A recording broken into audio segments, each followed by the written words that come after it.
Hi friends, ఈ వీడియోలో మనము రోజువారీ రాశి ఫలాలలో వృషభ రాశి వారి గురించి తెలుసుకుందాం. అంతకన్నా ముందు చిన్న రిక్వెస్ట్ ఫ్రెండ్స్, ఈ వీడియో నచ్చినట్లయితే లైక్ చేయండి, షేర్ చేయండి, అలాగే సబ్స్క్రైబ్ చేయడం అసలు మర్చిపోవద్దు. మీ యొక్క సపోర్ట్ నాకు ఎంతో అవసరం. ఇక ఈరోజు వృషభ రాశి వారికి చూసుకున్నట్లయితే ఆర్థిక పరిస్థితి అంతా ఆశాజనకంగా ఉంటుంది. గృహంన దూరపు బంధువుల ఆగమనం మీకు ఆనందాన్ని కలిగిస్తుంది. అనుకున్న పనులు నూతనోత్సాహంతో పూర్తి చేస్తారు. ఇక వ్యాపారస్తులకు నూతన వ్యాపారానికి కావలసిన పెట్టుబడులు అనేవి అందుతాయి. నిరుద్యోగులు ఎవరైతే ఉద్యోగ ప్రయత్నాలు చేస్తున్నారో వారికి నూతన అవకాశాలు అనేవి లభిస్తాయి.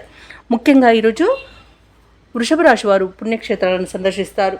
దేవాలయాలను సందర్శించినప్పుడు మీరు ముఖ్యంగా గుర్తుంచుకోవాల్సింది మీ ఇష్టదైవం యొక్క ఆరాధన అనేది మీకు మంచి చేస్తుంది. కాబట్టి తప్పకుండా దిశగా ప్రయత్నించండి. ఇక వృషభ రాశిలోని మహిళలు ఆభరణాలను, గృహోపకరణాలను కొనుగోలు చేస్తారు.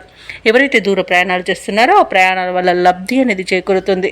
భూక్రయ విక్రయాలలో ఎవరైతే రియాల్టర్స్ ఉన్నారో వారు మంచి లాభాలను అందుకుంటారు. అలాగే ఈరోజు బంధుమిత్రులతో సఖ్యత అనేది నెలకొంటుంది. విదేశాలలో ఉన్న విద్యాపరంగా, వృత్తిపరంగా, వ్యాపారపరంగా ఎవరైతే నివసిస్తున్నారో వారికి ఈరోజు ఆర్థిక ప్రయోజనాలు అనేవి కలుగుతాయి. అలాగే వ్యవసాయదారులకు పంట లాభం అనేది కనబడుతుంది. పాడి పరిశ్రమలో కూడా లాభాలు అనేవి లభిస్తాయి. ఇక ఈరోజు వృషభ రాశి వారికి ప్రశాంతమైన జీవనం సొంతమని చెప్పవచ్చు. ఇక షేర్ మార్కెట్లలో ఎవరైతే పెట్టుబడులు పెడుతున్నారో వారు మంచి లాభాలను అందుకుంటారు. అలాగే ధనాదాయం బాగుండడం వలన రుణాలను తీర్చగలుగుతారు. ఇక వివాహ ప్రయత్నం చేస్తున్న వారికి కూడా శుభవార్త అనేది అందుతుంది.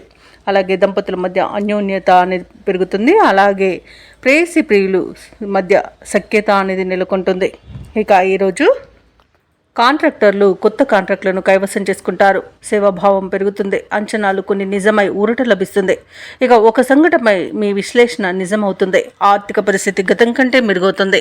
ఇక ఈరోజు వ్యాపార వాణిజ్యవేత్తలు ఎవరైతే ఉన్నారో వారు లాభాలు సాధించే కృషిలో సఫలమవుతారని చెప్పవచ్చు. ప్రభుత్వ ఉద్యోగస్తులు ఎవరైతే ఉన్నారో వారికి కొత్త హోదాలు దక్కే అవకాశం కనిపిస్తుంది.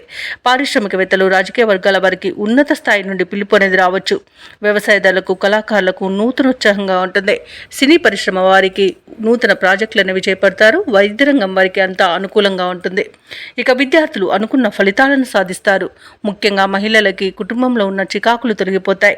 ఇక వృషభ రాశి వారికి రోజు అదృష్ట రంగు గోధుమ, ప్రతికూలమైన రంగు నేరేడు, అదృష్ట సంఖ్య 1. వృషభ రాశి వారి రోజు శ్రీ వెంకటేశ్వర స్వామిని ఆరాధించడం వలన మంచి శుభ ఫలితాలను పొందుతారు. అలాగే పనులలో వచ్చే ఆటంకాలని తొలగించుకోగలుగుతారు.